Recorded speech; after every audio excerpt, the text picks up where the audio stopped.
Hello, everyone, and welcome back to PODCAD. As you can see, we're all joined here on this lovely April shower with none other than Gabriel George, a sculpting and installation student of OCAD University. Thank you for joining us today. We've got a special episode prepared, I think so. It's going to be good conversation about perhaps the future and the past and where it might take us. So yes, please welcome Gabriel George. Thank you all. Thank you for having me here. How are you doing? Great. Yeah. Yeah. Getting ready for the next semester. Yeah. Gabriel, so how did you sort of end up here at OCAD with all the happy folks around us?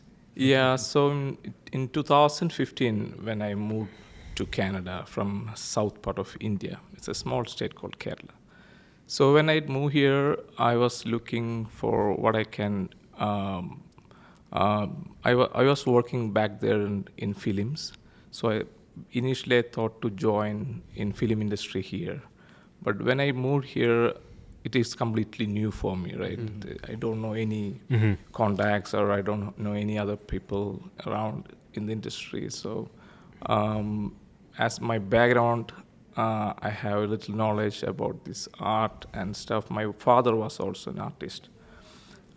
So, at that time, as a beginner in Canada, I started doing gig works like ride sharings and all these things. At that time, I used to drop many students and faculties at OCAD. So I used to talk with them, interact with them. So then I realized, okay, these kind of programs are running here in this college.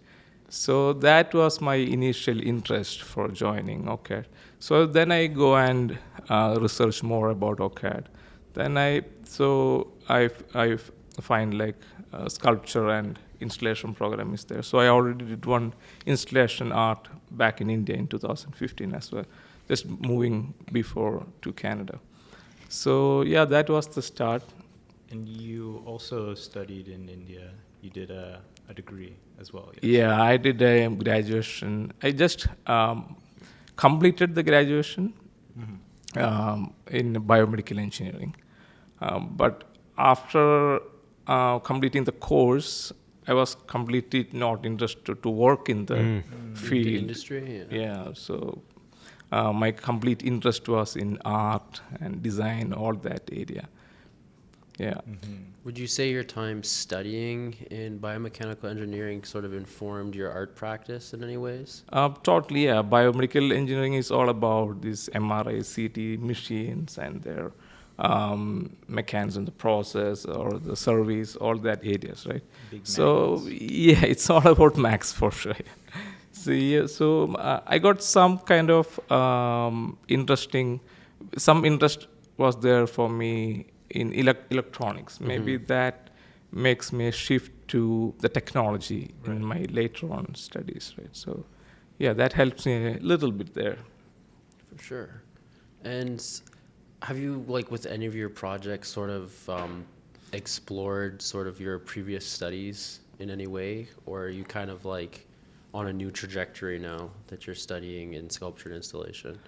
So when I joined the sculpture course, I was trying to explore what all materials I can use for creating something. Mm-hmm. So I'm trying to explore more materials. So with help of this biomedical, one of my artwork I did on top of circuit boards. So I painted the first humanoid robot called Sophia on top of the circuit boards, right? So initially, the inside and outside, it's like so the inside version of Sophia is completely circuits and these wires and everything, right? But from outside, it looked like a human kind of a way. Mm-hmm. So yeah, that works helps me in terms of this my degree from back home. Yeah, for sure. And we actually had a sculpting class together at one point. And Was he good? no. Well, that's the thing I was going to bring up, because like I had a hard time in that class because it was my first time But sculpting. you're doing really good. I remember your time But you know, I'd look across the room and I was like, damn, like you really know how to sculpt, and you brought all your.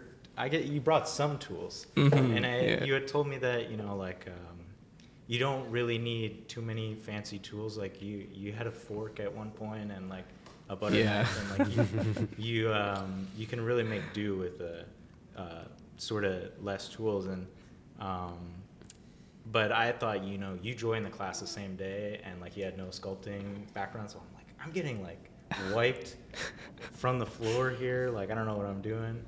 But yeah, you do have a long artistic background, and you told me that you used to do set designs as well in India, Right.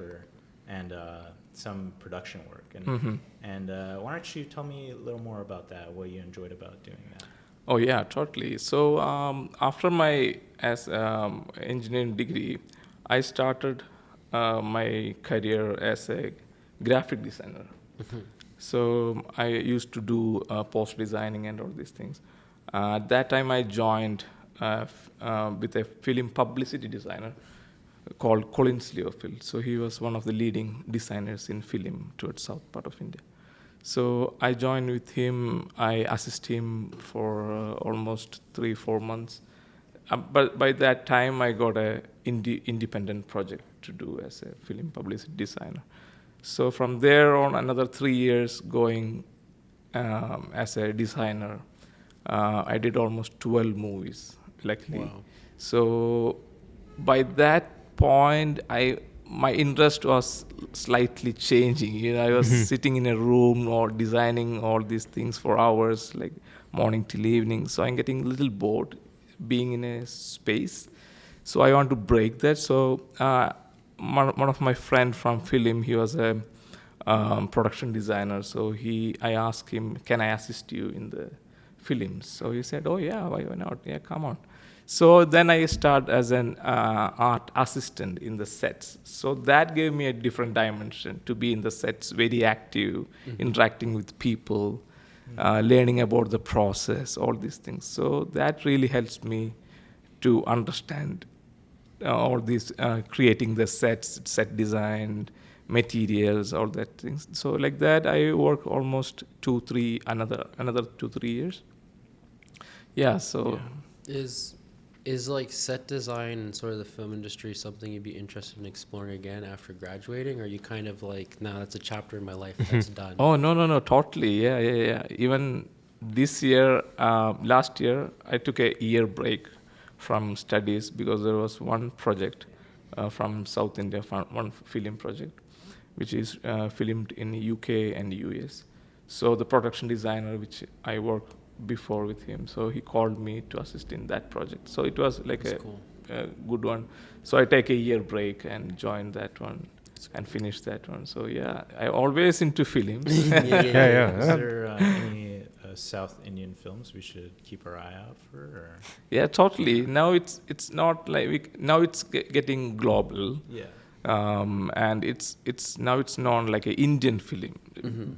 Far before it was like each states having their own culture and they are producing the films, right? So now it's become the industry is getting bigger and they are making like an Indian film. They are like to project it like that way.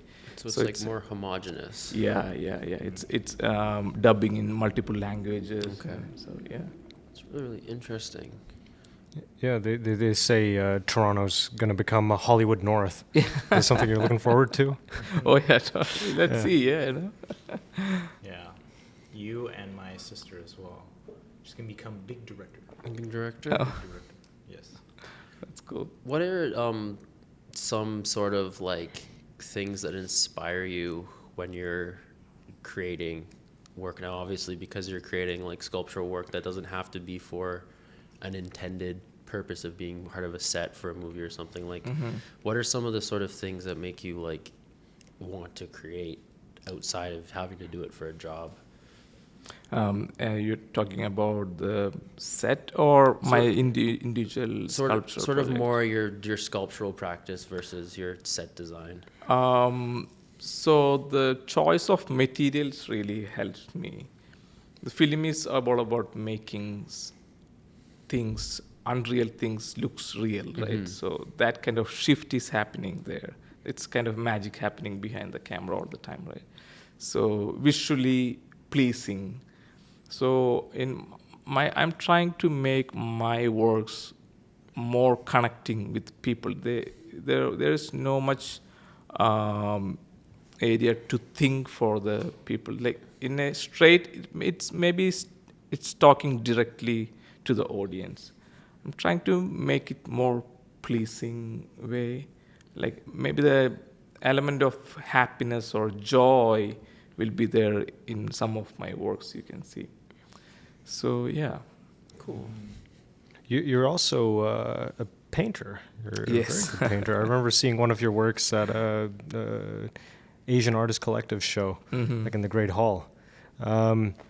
Do you find you're doing a lot more painting or a lot more sculpting? I these always try to incorporate painting into my sculpting process as well. Maybe it's come from my father. My childhood days, I used to see my father doing all these oil paintings at home. So maybe all these colors influence me. Maybe my culture also influenced me because India, as you know, it's a very colorful place, right? We use a lot of bright colors. So all these elements influencing in my works as well. So I started my first year in OCAD as a painter, like in a DRPT, drawing and painting program. And eventually, I shifted to sculpture and installation program from second year. You're like the fourth sculptor that I've heard say that, where they're Just like, yeah, I shifted? started in DRPT, now I'm in SCIN. So what was the problem? Oh, there's no problem at all, Yeah. but it's all about exploring a different course, way, yeah. right? The studio, and we have all facilities providing by the university, right? So I think the technicality, like the painting, I was doing it for quite a period, and I know a little bit, but I want to learn more about sculpting. You know, I want to focus more on that area. So, but as you said, most of my works I am using painting technique with the sculpting as well. Yeah. I know from some of the work I've seen, I saw one of your sculptures at Beaver Hall last year, and it Yeah. was like papier mache with like a really beautiful like texture and like painted patina on it. Can you sort of talk about your process for how you achieve these really like lifelike textures from just paint? The piece you're talking about, it's all about the to control the artificial intelligence, the AI. We're talking about that chain. piece, right? With the tongue. Yeah, with the tongue and the Yeah, chain. yeah. So that piece is completely made out of cardboard and paper, but it looked like it's metal. So it's all about the process of painting, as I mentioned before. Yeah. Using the textures with these wall putties. So it's like a mimicking, changing one material to another. Like it's like a film process, right? Like a set making or something like that. We are creating something and making it to look like something else. So The art of illusion. yeah, illusion effect is happening there. So yeah, so it feels so heavy in a way, but actually it's very light, maybe 2-3 kilos. The whole thing weights. So yeah. What's the story behind that piece? So that was actually nowadays the artists, some of the artists or the whole art world is having a challenging with the AI, right? The new technology. So I was thinking about how we can able to control the AI technology in a certain way, there's some kind of restrictions need to be there for this because it's so powerful, right? It Yeah. can we have no idea what it can do on the next level.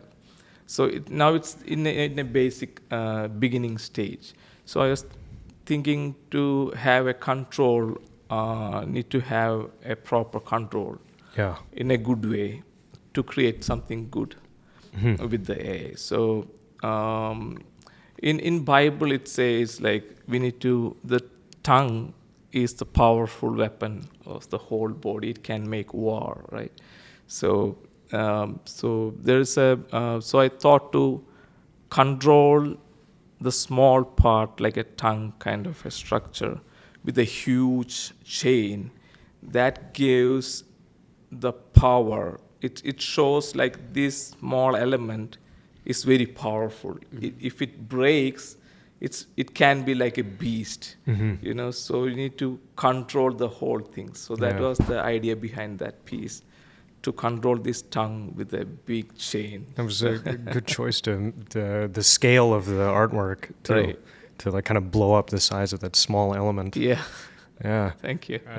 I remember being in class once and here we were talking about AI, and someone had brought up a point where it was like, oh, if it gets out of control, we can just unplug it until AI learns how to plug itself back in, which is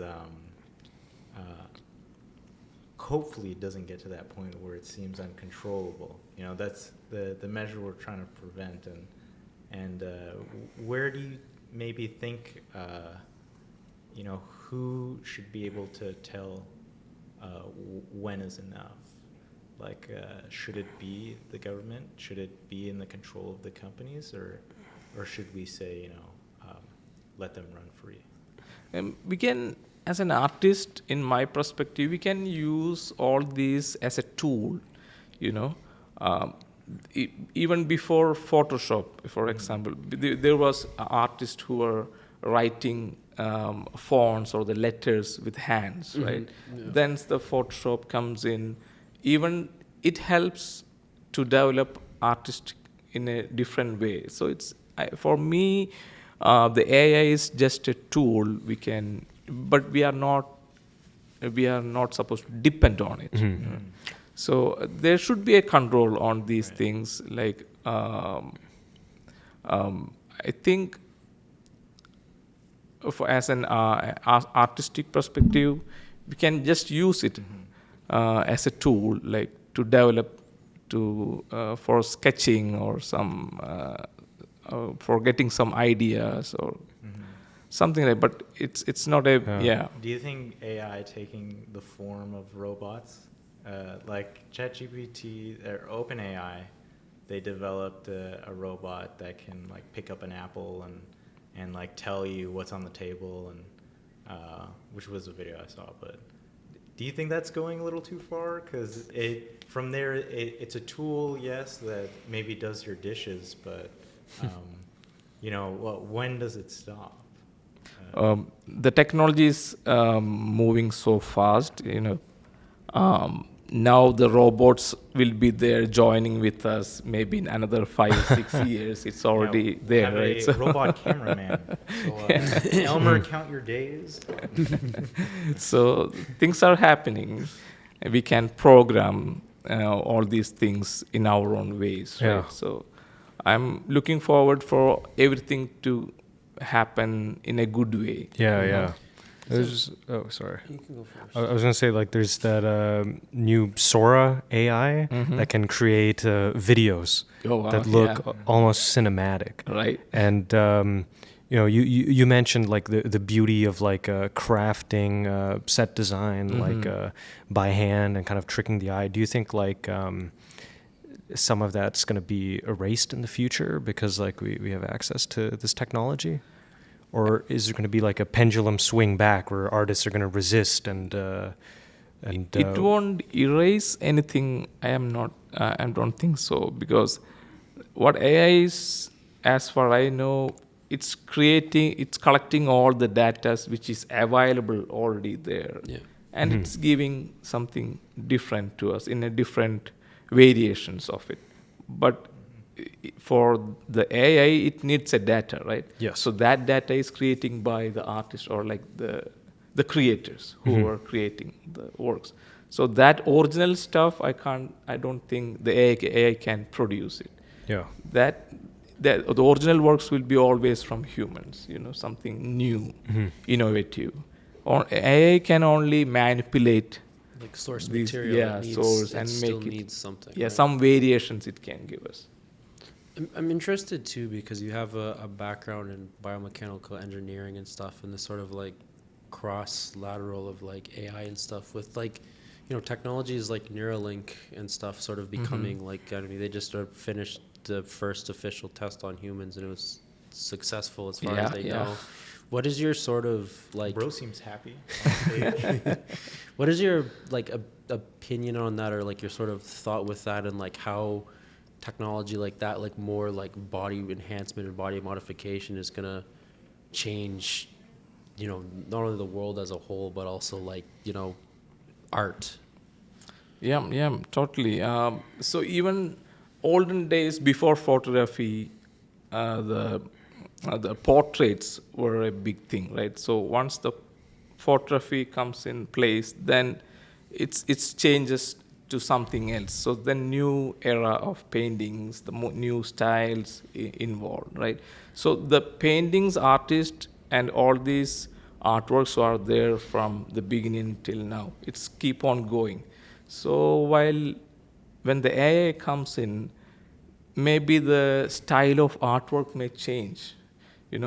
Maybe we'll be doing different types of work in coming future. So it will exist. All these things will exist, and the artist will be keep on creating new contents, new styles, new materials.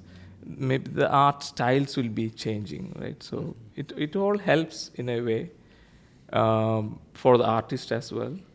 So I don't think there is a problem with this AI or the technology. It always helps the humans. Only thing we need to take the good part of it, right, to make it for the better living. Which better living, the dude can finally use his phone and actually do stuff without, because he can't use his arms or legs. Just kind of insane. And if that's the sort of the goal, I think that's like a very great thing to do.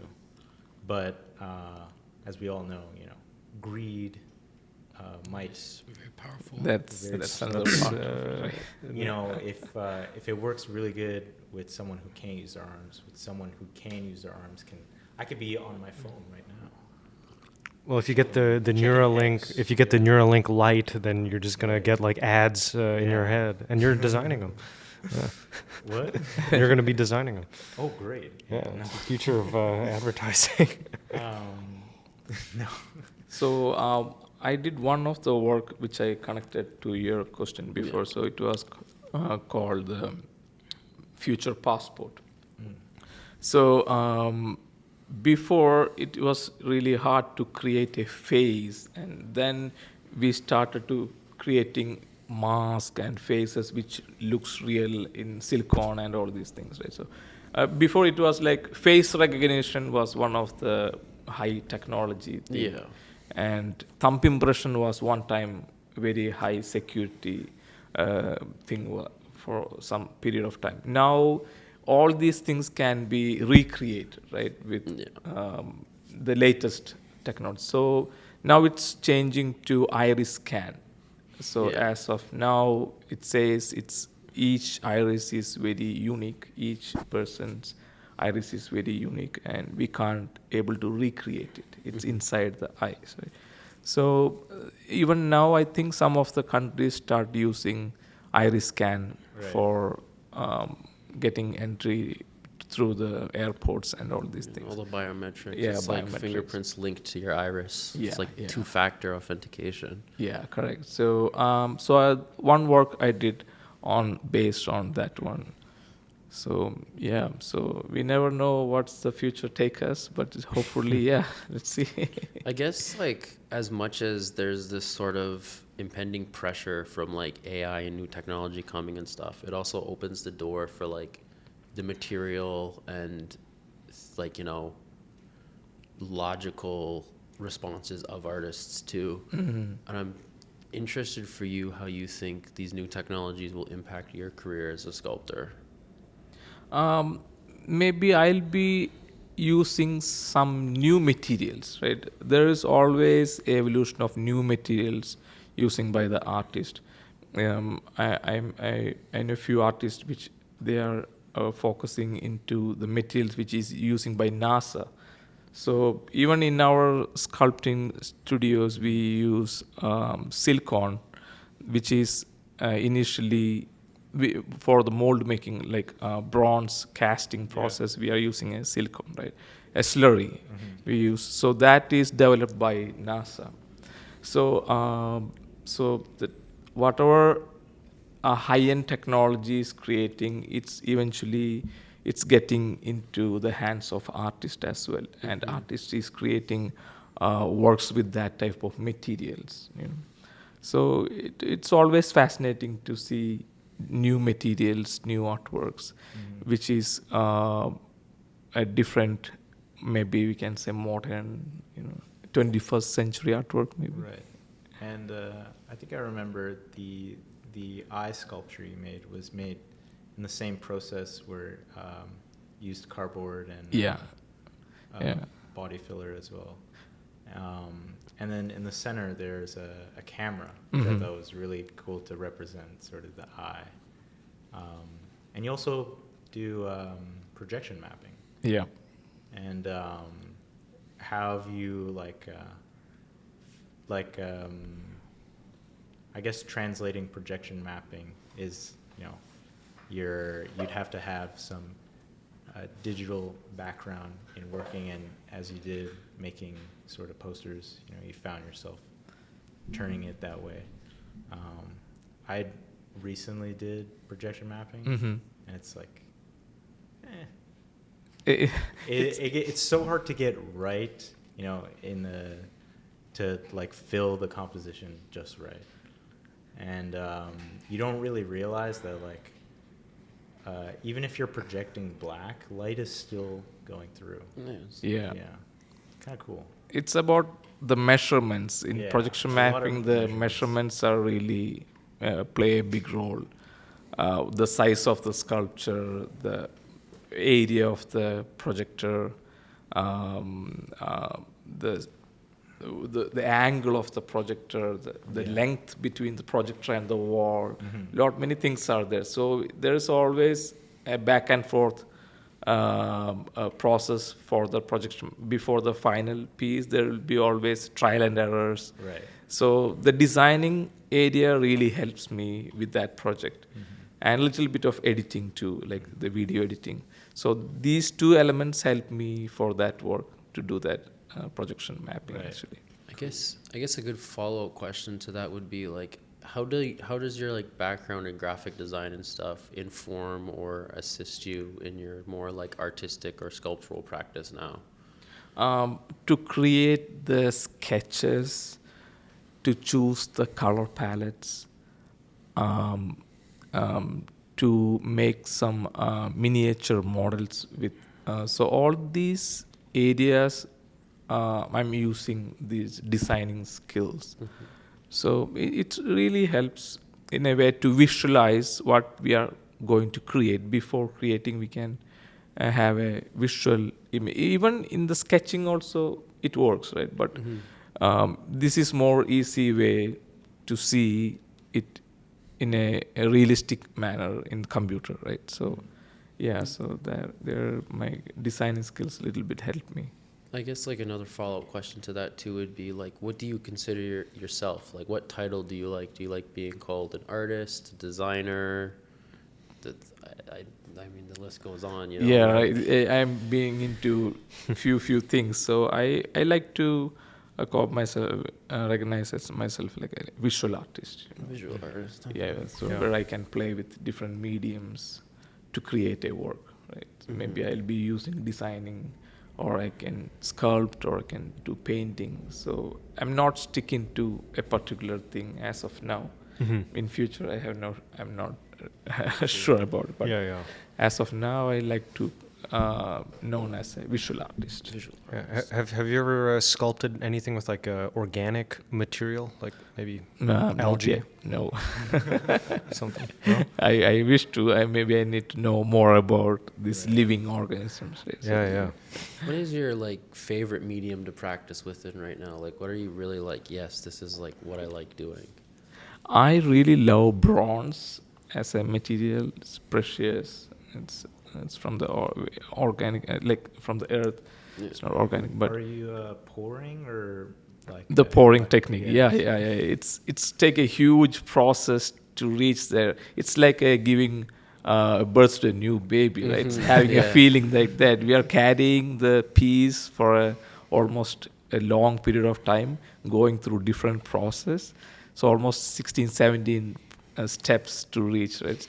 And finally, when we break that mold and slip see the cast, yeah. piece, and only at that point we know that, okay, this is going to be right or wrong. This is going to be a good cast or no, right? So the waiting to Yeah. see the piece, yeah. I guess it's a very like high risk, high reward sort of process because it's so much material cost and Correct. so much like, chance. As much as you can control what's going to happen, there's Yeah, so yeah, many yeah. like little variables. And you don't, like you said, you don't know the result until Yeah. you open it and you go, oh, no, this didn't work. Right. So Have you ever had any sort of like, I want to say failures, but like, mishaps when working with bronze and stuff? Oh yeah, totally. One of my piece, it's a camel and astronaut together. So in that piece, actually, I created two pieces. Both pieces having a problem. The air stuck inside the casting when we pour the metal. So there was a air stuck in between the piece, and the cast didn't come out really well. So it's all learning process, So we'll be more focusing on gating and all the process before doing a piece. So for me, it was always a learning process. Okay, no, this is a problem. Okay, so we need to figure out the problem and to correct it. So it always fun, yeah. Cool. Have you ever worked with any other metals, like, for casting or, sculpting and stuff? I make a small robot kind of a structure, sculpture piece with sheet metal. It's called Pepe. So that's for one of my projects. So that was really a fun work. So in that, I love the process of welding the metal together, so cutting, welding, and all this process. So Pepe, yeah. So I had fun with the sheet metal as well. Yeah. That's cool. You describe yourself as a visual artist. Yeah. Do you do a lot of gallery shows and like pieces like fine art? I did couple of shows. Yeah. Last year, 2 years back, one of my pieces was selected for selected in a visual art gallery of Mississauga, That's cool.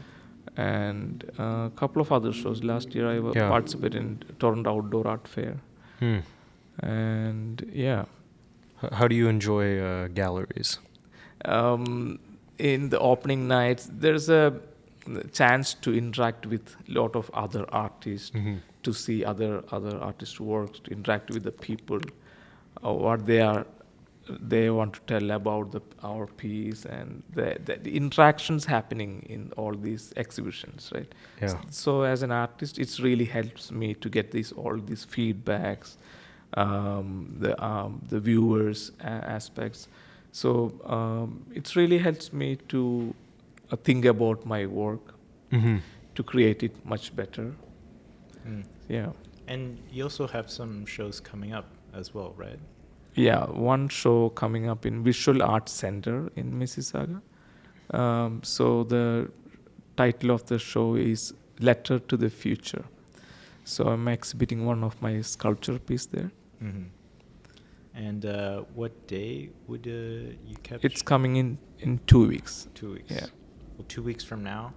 Yeah, And in I April. guess you guys can hear about it on his Instagram. Yeah, which for I'll sure. say now is Gabriel for Art. And why don't we look at some of your art, since you're all for art? Sure. And we'll pull it up right here. So, we'll take a look at this one right here. This is a poetry installation piece which I did in 2015. So it was a we received Limca Book of Awards for this work because it's the first of a kind in India, like the poetry art installation.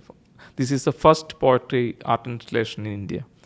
So from the sculpture, there is some hidden speakers inside the piece, and also in the room, surrounded in the room. So the poem will be playing in the room. So the content of the poem I created as a sculpture piece. So there is a poet involved in this work. There is a sound engineer involved in this work. And myself as a sculpture artist. Is this like one of the bigger pieces you make? Because I could see it. It says it's Yes, 15 it's almost feet. 15, yeah, Wow. 16 feet long. Where does the artwork live right now? It's in India. Oh, nice. You didn't bring it over? No way to bring it I here. don't know how to bring that I here. really wish to bring it here, but It's huge. Yeah, cool. And then, wow. this is the same work in this same series. So actually this is made out of, the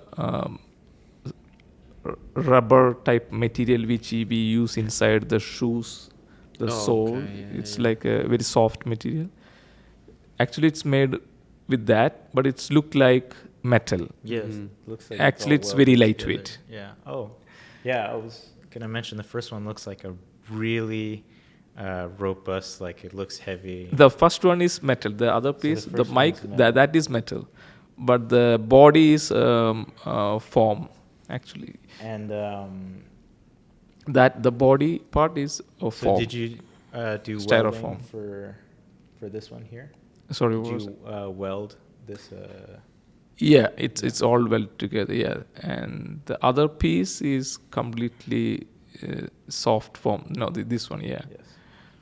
So is that then painted? Like, have you done like a sort of like wash on it and stuff to give it that? Yeah, like- metallic paint. Yeah, just a and I guess that comes base from wash. your experience using like in set design and stuff. It definitely translates over very well into like a sculptural practice. Oh, thank you. Yeah, it helps me in a different way.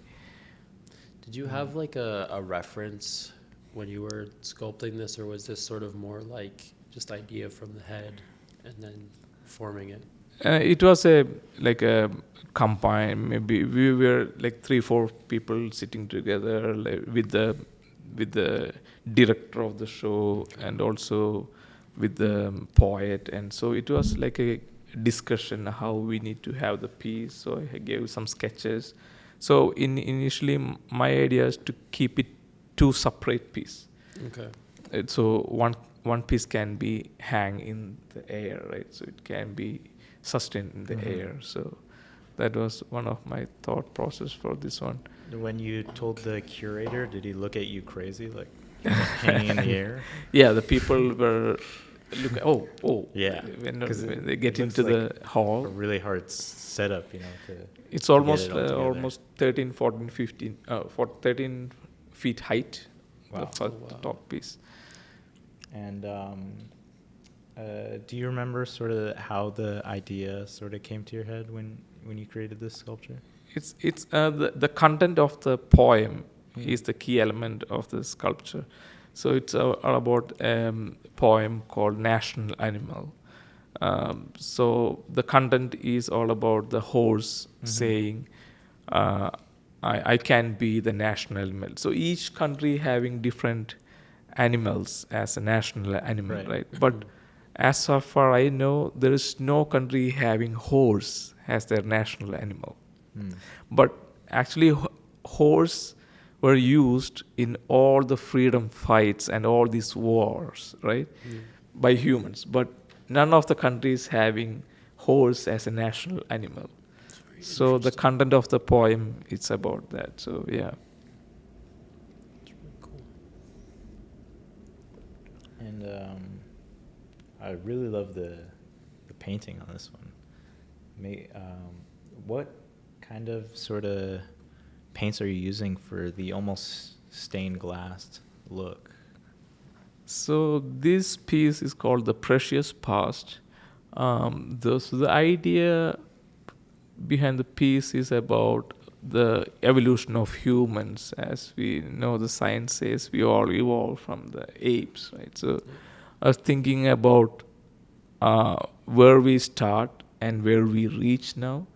So the evolution, it begins from the ape, right? So before, humans were depending on the cave, like in nature for all their things. Like, so the nature plays a big role, right? So from the cave painting, as you can see, some textures on top, like a texture inside the caves. So then it shifted to the technology. So like the now keyboard we of are the mice. depending on technology for everything. So it's a shift between nature and the technology. The painting. So I make the piece first in geometrics as a material, and then I painted it with acrylic colors actually. So is it like a firm material or is it a softer material?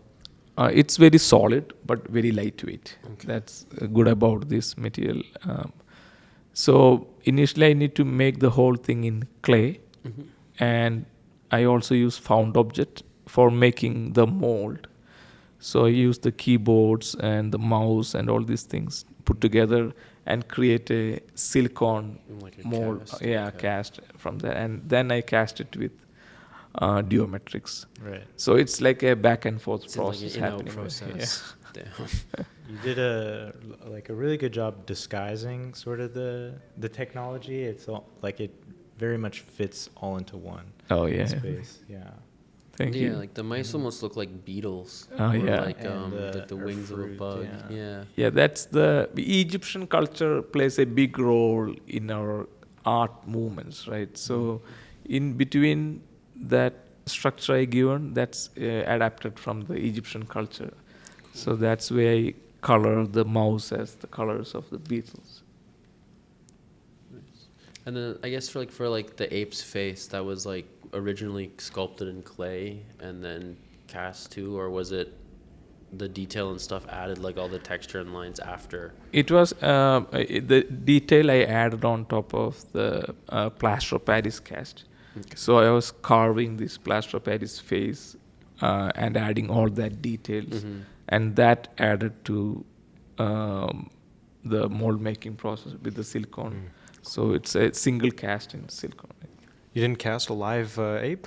Oh, I wish, but no way. Wow. Is it part of the same series? This is a part of the same series. Yeah, was the first piece I created in this series. So this piece is called Hello. So it's says about the importance of personal communication in between the person humans. Before we used these telephones just to talk, right? Now we have too much technology incorporated to our simple smartphones. Yeah. But so we had a big shift there, right, in terms of communication. Olden times we used these copper wires for communication. So the color, I choose it from the patina of this copper. It almost looks like on the sides too. There's like circuitry or like circuit boards. Yeah, Like you've yeah. got like like the little screws, which are kind of like idiosyncratic to like the circuit panels and like. Yeah. It's really cool. And same with like the that like sort of washed out green color. It's like as much as it like is like a copper patina, it also Yeah. is like very very like similar to like a circuit board's colors, especially like an aged circuit board. Yeah, totally. Yeah, that was the idea. And the middle piece, it's more like a robotic phase. Nowadays, when we call to the customer care, we are talking maybe to the AI robots, right? Yeah. There is no more real human sitting on the other side of the phone. So that's the now where we are, right? So it's having a connection with the past technology where we used long time back, and now we are in a point where we are talking to these humanoid robots. Well, thinking it's still a human. Yeah. It's very, very deceiving. Right. So it's like a hazard sign. That's why I put a hazard sign on the forehead. It's like a warning sign where we are heading to. So we need to have some kind of control, as I mentioned before. It's interesting too, though, because you say it's like a humanoid, like robotic form, but it's almost very like reminiscent of like a deity or like a god too. You know, with the sort of like the power and the angular yeah. face and everything, with like the stuff shooting out from the head, like Yeah. the solar crown.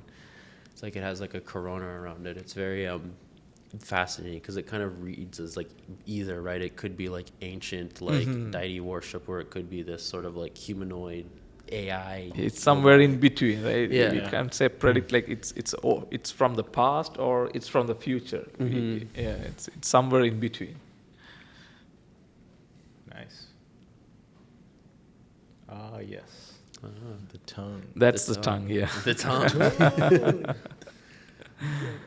And okay, so is there anything more you wanted to add about your tongue sculpture? So it feel like it can be, it will be, it's going to move in a certain way, because there are, I try to add some a gear system on the side, but it's not shown in this picture. Maybe some other angle you can see it. So it's look like it's going to move in any minute, or it's going to break the chain. That kind of powerful feeling was there for that tongue, the piece, because it's connected to a big, huge chain on the other end, right? So I feel like that could feel like chaotic in a gallery. yeah, Like if it could really move and just like break the chain, It's that'd be really interesting. cool. It's interesting too, because it's like you've given it like Trying to escape. the possibility, but not the actual ability. Like it still Correct, is yeah. like no power or anything, so it almost No. is like it's been deactivated. Yeah. In a sense. it gives a feeling like it's going to talk, because I connected some speakers, some circuit boards. It can make some noise. So it's always like it's showing a feeling. It's not real. You know? The audience may feel like, okay, it's going to talk to us, or it may move, or that it can, or will it be, or is that kind of. Following up on the not real, how did you get the sort of like taste bud sort of texture and stuff on the tongue surface? It's all with this plaster of Paris. Plaster of Paris, Yeah, okay. so it's adding all the small details. The eye. The AI. The future passports. AI. That's the title of the work. Actually. So Does it move? Like I remember Yes, seeing that there was like a part of it that like moved or something. yeah, all these circuits actually. There's in the real video, it's actually moves the circuits. All these lines moves, and the Projection pupil map. of the eye, it's closed and open. It moves. It's actually, projection mapping, correct? Yeah, Right. yeah. On the actual sculpture. So the sculpture is like a plaster of Paris, sort of It's- paper and cardboard. Yeah, inside it's paper and cardboard, and covered thin layer with plaster of Paris. Does the camera on the inside still work? Like, can it still? It's take not actually the camera. It's just a lens. just the lens. Yeah. It's really trippy. Like Yeah. it's almost like scary sitting here looking at it, because it's like I'm getting like dead-eyed right now. Yeah, it feel like, okay, I'm watching you, right? Yeah. I can see everything. There's this sort of like uneasiness, like an uncertainty, you know. Right. When we see all the cameras inside all these terminals watching us. Like we have like some kind of scary feel. Like okay, if somebody is watching us, all our movements, sitting somewhere else. So yeah.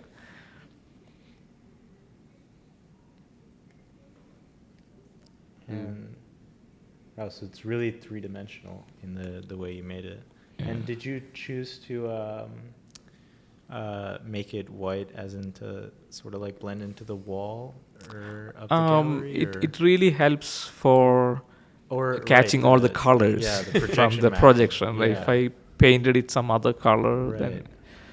then so I also like that simplicity of the color I used for the piece.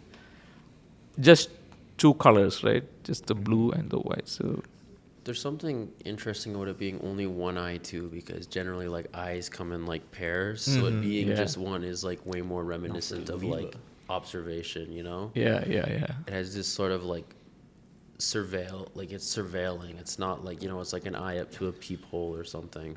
Like always, the third eye is single piece, right? So Yeah. third eye. So that's a powerful eye, maybe. Like.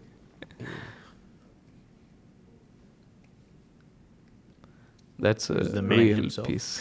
Yes. There it is. From the sculpture. Did you enjoy that gallery show? Did a lot of people? Oh yeah, come out to totally. see it? Yeah. That was a different experience. Even for me, when I see the piece after installation and when it was having that energy, it's giving some kind of energy to me as well while standing near the piece and watching this big eye for like 2-3 minutes, looking at it, staring at him. Like, it's giving a kind of energy, right? So. Yeah. It's a great photo because you can really see the scale. Like it is like pretty big.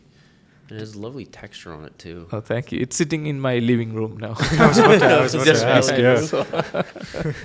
me. They ever wake you up at night? That's I awesome. do Actually, not remember putting it's it very lightweight, so I can just screw it to the wall. Nice. So you got surveillance in your house. Yeah, the whole house. Being watched. Yeah, see, like if someone broke in and they saw that, they'd be Yeah, like, the big nope, Get out of the way, I'm yeah. gone. Nope, I'm good. Oh, I believe you told me the story of this piece. Yeah, this is like a 32 feet long art installation with a cotton yarn. So the name of the title of the work is The Space in Between. In my childhood days, as I said, I'm from a small state in south part of India called Kerala. We have a lot of coconut trees there. So all the elements of the coconut trees we are using for different purposes. Maybe for cooking, we use the bark. For curries, we use coconut. And different ways for sheltering, we use the leaves. So all the materials from this tree we are using. So we used to make a lot of ropes with the fiber from the shell, like from the coconut. the actual nut. So olden days there was no much missionaries, right? So the women were involved in this kind of labor, intense work for hours, from morning till maybe they work like 10 hours in a stretch. So what they do is they soak the whole fiber in water, they beat it and separate this fiber from it, and then they will hold a big bulk of fiber on their hands and walk backwards, like weaving the fiber. So on the other end there will be a big wheel turning this fiber into ropes. So they will be walking backwards all these 8 hours long. So it's like a labor intense process, and the wages was very little at that time.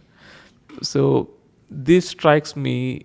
I used to see these things in my childhood days, all these women working really hard with the material. So I myself put my body into the work. So I was holding a big roll of yarn. Mm. So I was going back and forth inside this room, like 32 feet long room, almost 7-8 hours, connecting each line at a time. So that was Right. really so. And I was also trying to walk backwards with this big roll of yarn in my hand. So I was trying to feel, okay, how intense this process is, some kind of labor. So it's almost like as much as it's a sculpture, it's also sort of like performative in a sense. Yeah, right. Yeah, I Putting was yourself experiencing in the shoes of. Yeah. how these women feel when they were in this world. But they are doing it for their living and their for life, and they are for doing it for years.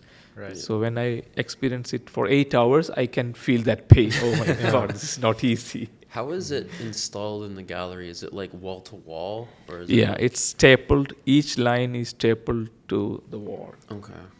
Yeah. Because I see your shirt matches the artwork. Yeah, the lines, right? Yeah. Nice. Okay. Wow. there we So go. the one side is almost like 10 inch, and the other side is almost like 5 feet Okay. wide. Creates really cool shadows. Yeah, I was going too. to say the same thing. It's very fascinating. Thank you. It's almost like a like like in like movies and stuff when there's like hyper speed and stuff. The sort of like Yeah, the rays light exploding rays or from it and something Stuff. like- Yeah. That's a Wow. whole piece. So Wow. yeah. So you were there for 8 hours, and Oh yeah. so people could like come and go, sort of. Yeah, check it out? the whole process I projected on that video. So the 8-hour Oh. video is there behind the piece. You can see it's also projected with the piece. So I filmed this 8 hours journey, like a Process, time yeah. lapse video, and I also projected that. This one's also in your living room, right? Right across your Yeah. whole house. Yeah. I'm joking. No, it's, Yeah, it is yeah. hard to keep the piece. Once Yeah. we take out the yarn, it will tangle And it all and it comes will, yeah. apart. What were some of the responses you got from sort of people coming to check out the work that you remember? They were so surprised by the size of the Mhm. artwork. Like this is on the second floor in OCAD. I think 198, or it's on the second floor. It's actually a classroom. So I moved everything. all the tables and chairs from the Yeah. room and make it like a studio space. Wow. So the size is a big thing factor for this piece. Also, to experience the piece in real, that's a different. Once we see this in an image, and once we are in the space, that gives a different energy. For sure. It's very fascinating because like it breaks the space into two parts. Yeah, Because yeah. it's like impenetrable, but it is also, since there's like little spaces in between, it's like permeable enough that you can see See-through, yeah, right? correct, right. It's very interesting. And it's having a very subtle color, like the white, Mm-hmm. the purity of the color, the material. And Another, the tongue. The tongue, yes. Look at the tongue. And this was this is the spaceship and the camel. Yes. Not the Astronaut. spaceship, the astronaut. Holy moly. Sorry, I'm tired. The Voyager of the future. So I was thinking about which animal we can take to space or to Mars while we are exploring in future, maybe, right? So we are looking for a second planet Mhm. for living, right? So He has like a suit. yeah, so why not? We can give a space suit to the camel. It having a history of long survival through Yeah, the yeah, yeah, desert yeah. That for sounds days, A lot right? better than the Cybertruck. This Cybertruck in space. It can go without water or food for 15, 20 days, I guess. That would make like a really cool animation to So see. it's maybe it's Come from on. my crazy thought process. It's I very was creative, yeah. doing some sketching, and yeah, It's like it ended up like this. It's like super dystopian though, you know, because it's like something that you don't like, you know, like obviously like the camel is super like tied to travel and you know exploration and stuff, but then like the proposition of it in space is just such this like it's such a like, you know, left field proposition, but it's also just very like, yeah, that makes sense, like, you know, for Mars, like it's a desert. Well, Very it's interesting. sort of the same cross you're making with nature and science, or humans and science, or technology, sorry. And it just seems so weird to use it to your advantage. In the movies, as you know, like olden days, we used to film like robots which interact with humans and all these things. In the like 30, 40 years back, we used to think about it, right? Yeah. And now it's really It happening. was like the proposition. The yeah. flying cars, it was a dream long time back, or it was like a fantasy thing. Now it's real. So what we were dreaming before or filming before, all that ideas is getting into reality in another after some years, right? So we never know whether the camel will travel to the space one day. Yeah. Yeah, shiny helmet. It's a POV shot. It's cool. Oh wow, and it's made of bronze, right? Like a Yeah, bronze the cast. whole bronze piece. It's really heavy actually. It's almost like 11 pounds. Wow. And how big is it? Like, It's almost like it's a 7-8 inch height. that's cute. I love how on the masks too, it's like polished, so it's like yeah. that like glass sort of material. Like more feel like a gold kind of. Mhm. Yeah. I think that's all for the photos. And we're just about running out for time, but you know, we never leave our guests empty-handed. Okay. So you guys chat amongst yourselves while I come back. And that texture on the chain is just lovely. Oh, It's thank like a really, you can really see that you have a background in sort of like, you know, making sets and stuff and bringing like the false into reality. It's really, Yeah, really that cool. rustic type of. Mhm. Yeah, I always love the textures. Even in my painting, I try to add a lot of textures to the work. So different type of textures, I am into it. You know. Mm-hmm. Right. So we know you like working with a lot of different materials. So I brought you one of the finest materials there are. Oh, cool. It's modeling clay by Crayola. Oh, that is cool. It's here you can. Thank you. Yeah. That's awesome. So it's not Play-Doh. It's modeling magic. Awesome. Model magic, and Thank it's you, Alex, very for high the quality. gift. It's a It little bit always of- helps. yeah. It should be like a companion with me all the Right. time. A little bit of projection mapping, and it'll come to life. You know. Yeah, right, yeah, You yeah. use or air dry. Look at that. Oh, it's air dry clay. Oh, See, cool. this is the new materials we were talking about, Yes, guys. This the didn't technology this didn't exist is 5 years advanced. ago. This is like new. Every day there is something new, things coming, right? So Yeah. yeah, And you're at the forefront of that. you and know. I love to try explore Yeah. all these things, and I'm trying to add that things to my work as well. Yeah.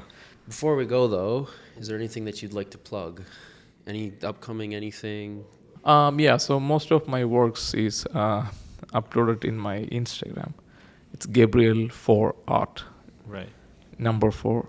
Yeah, so it's Gabriel for Art. Alright. So just say hello and Oh, yeah. And we'll see you all in the future. You all take care. Thank you so much for joining us, Gabriel. Thank Yeah. you, thank you, And thank you. Alex. we'll see you all next time. So take it Take care. easy. Bye. Peace. Good.